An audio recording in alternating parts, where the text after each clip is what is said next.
What happens when a clique of overconfident students attempts to extort money from a new transfer, completely unaware that he's a state-level karate champion? Will Marcus Freeman, the new student, choose to quietly endure their extortion, or will he show them a lesson they'll never forget? And what would you do if you found yourself caught in an unjust situation? Marcus Freeman, a 16-year-old with calm determination, stepped through the gates of Lakeside High School with a mix of anxiety and hope. As a transfer student, he longed for a fresh start, but within hours, he discovered that his new school was anything but peaceful. While Marcus was opening his locker to retrieve his books, a group of students quickly surrounded him. At the center of the group was Victor Daniels, the school's notorious bully. Victor was tall, sported a close-cropped haircut, and always wore his signature varsity jacket. Flanking him were his cronies, Evan and Liam, who shadowed his every move. "Hey kid, you new here, right?" Victor said with a smirk as he lightly shoved Marcus against the locker. "Yeah," Marcus answered evenly, maintaining his composure. "Listen up. Every new student here has to cough up a protection fee, $100 a month. If you don't pay, we make life miserable for you," Victor declared, patting Marcus's shoulder as if offering a twisted sort of favor. Marcus looked directly at Victor, unruffled. "I don't have any money, and I don't need protection," he stated quietly. Victor's face darkened. "What did you just say?" he demanded. For a moment, Marcus clenched his fist. Then he recalled his mother's advice. True strength isn't measured by how hard you fight, but by how calmly you protect yourself and others. Taking a deep breath, he relaxed his grip and maintained his poise. Instead of launching into a brawl immediately, Marcus chose restraint. He understood that a genuine warrior demonstrates strength, not through needless violence, but through skill and measured response. Unbeknownst to Victor and his gang, Marcus was far from ordinary. He was a state karate champion. The atmosphere tensed quickly. Evan and Liam exchanged wary glances, while Victor squinted at Marcus. "Think you're tough, huh?" Victor sneered. "Fine," Marcus replied, his gaze steady. "After school in the parking lot, I'll give you a chance to walk away from this." "You don't want to fight," Marcus added softly, looking right into Victor's eyes. That remark only fueled Victor's rage. "I'm gonna crush you," he growled, before turning on his heel and disappearing among a gathering crowd of murmuring students. Marcus shook his head slightly. "You have no idea who you're messing with," he murmured under his breath. As soon as the final school bell rang, students swarmed the parking lot. Victor and his gang were already waiting, with Evan and Liam flanking him like silent sentinels. Marcus walked toward them, his hands casually tucked into the pockets of his hoodie, moving as though he were out for an easy stroll. "So, you finally showed up," Victor taunted with a smug grin, cracking his knuckles. "Get ready to cry, kid." Marcus glanced around. He noticed several students had already taken out their phones to record the encounter. Sighing quietly, he realized that no one could avoid the inevitable showdown any longer. Victor lunged forward, throwing a powerful punch.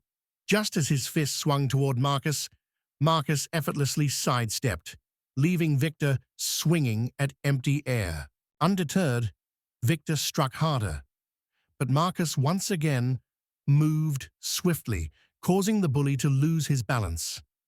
"I don't have time for this," Marcus said calmly. Yet Victor, too enraged to listen, roared and charged recklessly.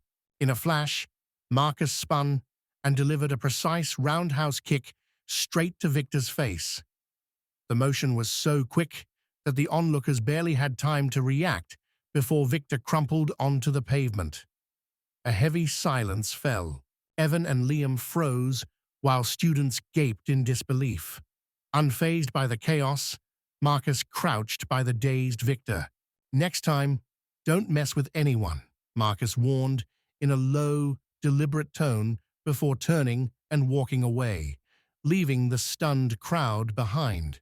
As Victor lay on the ground with a bruised cheek, whispers erupted among the students, some replaying the scene on their phones. Evan and Liam exchanged uneasy looks, unsure of what to do next. Marcus didn't look back. He simply grabbed his backpack and started to leave. But then, amid the commotion, Victor let out an enraged growl. "You think you've won?" he shouted. In a split second, Victor scrambled to his feet and drew a folding knife from his pocket. The crowd gasped as a few students took a step back in fear. Marcus sighed, disappointed that things had escalated further. "Put the knife down, Victor," he said calmly. "There's no need for more trouble." Victor charged again, knife in hand, but Marcus remained motionless, his eyes fixed on Victor's trembling grip. In one swift movement, Marcus grabbed Victor's wrist and twisted it sharply, and with a resounding clang, the knife dropped to the ground. Victor cried out in pain. Before he could recover, Marcus pulled him in and struck him hard in the stomach, causing him to double over. Leaning in close, Marcus's voice was low, but unmistakably firm. "You've already lost. Don't make me repeat this." Victor could only gasp for air. Evan and Liam quickly rushed forward, seizing Victor and pulling him away. Marcus picked up the fallen knife and handed it over to them. "Take this," he said, "and make sure he never pulls a knife on anyone again." Just then, a teacher arrived, and the assembled crowd began to disperse. "What's going on here?" the teacher demanded. Marcus merely shrugged. "Nothing, sir, just a little misunderstanding," he replied. Yet he knew in his heart that the incident was far from over. Later that evening, Marcus dropped his backpack onto the couch and exhaled deeply. He never liked getting caught up in conflicts like this, but what worried him most wasn't Victor. It was the potential for the videos from the parking lot to spread online. Lost in thought, he barely heard the sound of the front door opening until he looked up and saw his mother, Karen Freeman, enter with a determined look. "I got a call from the school," she said in a firm tone. Marcus froze. "I know you fought another student," Karen continued, crossing her arms as she scrutinized him. Marcus scratched his head. "They were extorting me, Mom," he explained in a low voice. "I didn't really have a choice." Karen frowned, but then gave a slight nod. "I believe you, but you know our family rule," she said gravely. Marcus swallowed, knowing exactly what was coming. Without further argument, he got up and followed his mother to the basement, the one place in their house that held a mix of fond memories and tough lessons. This wasn't just any basement. It was a fully equipped martial arts training room with professional flooring, punching bags, and a wide array of training gear. Karen stepped onto the center mat, arms crossed, and eyed her son.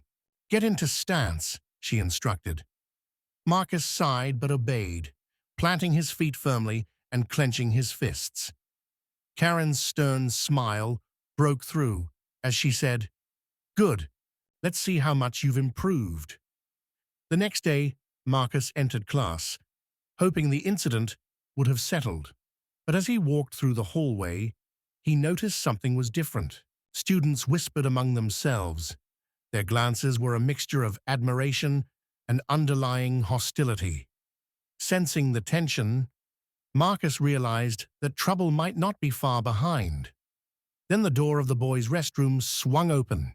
A tall student with short hair, cold eyes, and a jacket emblazoned with his school wrestling team's logo stepped out. "So, you're the new kid who beat Victor," his deep, measured voice said. Marcus narrowed his eyes. "And who are you?" he asked, The boy smirked. I'm Cody Briggs, captain of the wrestling team. And by the way, Victor is my cousin. Marcus raised an eyebrow. Oh, really? And what do you intend to do about it? Cody's gaze sharpened as he replied, I don't like anyone messing with my family. After school in the gym, I'll show you the difference between a scrappy kid and a real wrestler. Marcus fell silent for a moment, then chuckled softly. You know, I'm a bit curious myself, he remarked. Cody's dangerous smile grew. Then don't run away, he challenged. For a long moment, Marcus and Cody locked eyes before the latter eventually shrugged and walked away. Deep inside, Marcus sensed that things were about to escalate far beyond a simple scuffle. This time, he was dealing with an entire team's worth of pride. That afternoon, the school buzzed with anticipation of an impending match in the gym. Rumors had spread quickly. Cody Briggs, the celebrated wrestling captain, was set to challenge Marcus. A crowd gathered. Fights like these were an event, especially when a renowned challenger was involved. In the packed gym, Marcus stood face to face with Cody. His hands remained casually in his pockets, his expression calm, as if nothing serious were at hand. In contrast, Cody exuded confidence. His muscles rippled, and it was clear he was an experienced wrestler. The rules are simple, Cody declared with a smirk. No punches to the face, no weapons, just a fair wrestling match. Whoever gives up or gets pinned first loses. Marcus raised an eyebrow. Wrestling? I'm not a wrestler. Cody scoffed. I know, but I don't care. Let's see what you've got. The match began.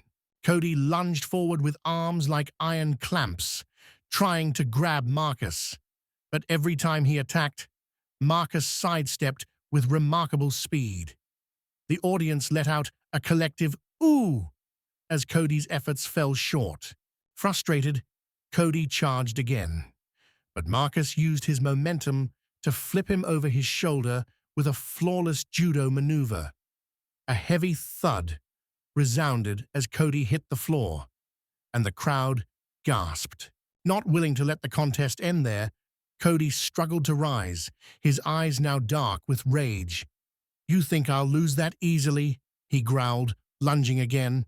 Yet, when he reached Marcus, Marcus swiftly twisted his body and locked Cody's arm behind his back. Cody fought to break free, but after several tense seconds, he signaled surrender by slapping the floor. The gym erupted in astonished cheers. Releasing his hold, Marcus stepped back. Cody, panting and beaten, managed to pull himself up and muttered, You're strong, but don't ever underestimate someone again. For a moment, Cody's defiance softened, and he extended his hand. I won't apologize, but you have my respect, he said. Marcus studied him for a long, silent moment, then smiled and shook Cody's hand.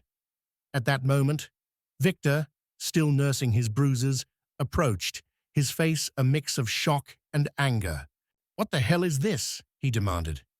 Stay out of it, Cody snapped back coolly. If you hadn't been a fool in the first place, none of this would have happened. Victor's eyes widened in disbelief as Cody calmly added, I stand with those who deserve respect. Without further exchange, Marcus turned and walked away. As he left the school that day, a deep sense of relief washed over him. He understood that he might have to fight again someday, but at least now the whole school knew that true strength was measured not only by physical prowess, but by composure, skill, and an unyielding spirit. The very next day, as Marcus walked into class, the atmosphere in the hallways had transformed. Instead of skeptical or curious stares, he now received nods of admiration. There goes the kid who beat Cody Briggs, students whispered. Did you see how smoothly he moved? They say he's a state karate champion. Marcus smirked slightly, choosing to focus on his studies rather than the chatter. Yet trouble wasn't completely behind him. Approaching his locker, Marcus found someone waiting. Coach Barnes, the school's athletic director, a broad-shouldered man with piercing eyes. "You're Marcus Freeman, right?" he asked in a deep, measured tone. Marcus nodded. "That's me," Coach Barnes continued. "I saw the video of your match with Cody. You might not be a fighter by nature, but you sure know how to handle yourself. I want you on our school's competition team." Marcus blinked in surprise. "The competition team?" he echoed.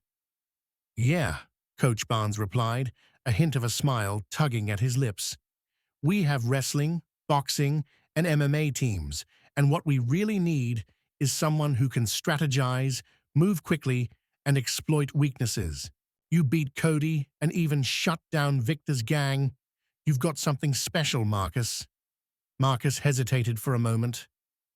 "I'm not really into fighting just for the sake of it," he admitted softly. Coach Barnes folded his arms. "You don't have to prove anything. Think about it.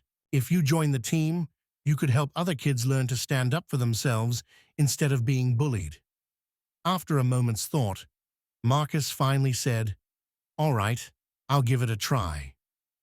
"Good," Coach Barnes said. "Be at the gym at 5 p.m.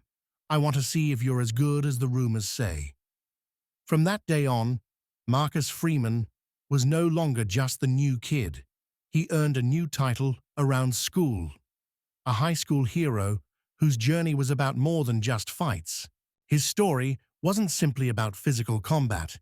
It was about perseverance, courage, and understanding that true strength comes from intelligence, strategy, and an unbreakable spirit. Marcus could have chosen to remain silent in the face of bullying, but by standing up for himself, he showed that no one has the right to oppress others. In time, as Marcus joined the athletic team, he not only bolstered his own skills, but also helped other students learn self-defense. His actions taught everyone a valuable lesson. Sometimes a small act of bravery can spark a wave of positive change. Former enemies eventually became unexpected allies, as even those who once bullied him began to see the true measure of strength. So remember, strength isn't just about physical power. It's about controlling yourself, protecting those in need, and standing up for what's right. Like Marcus Freeman, you don't need to prove your worth to anyone. Stay true to who you are, and genuine respect will follow. If you see someone being treated unfairly, don't remain silent. Sometimes one act of courage can inspire countless others to believe in their own inner power.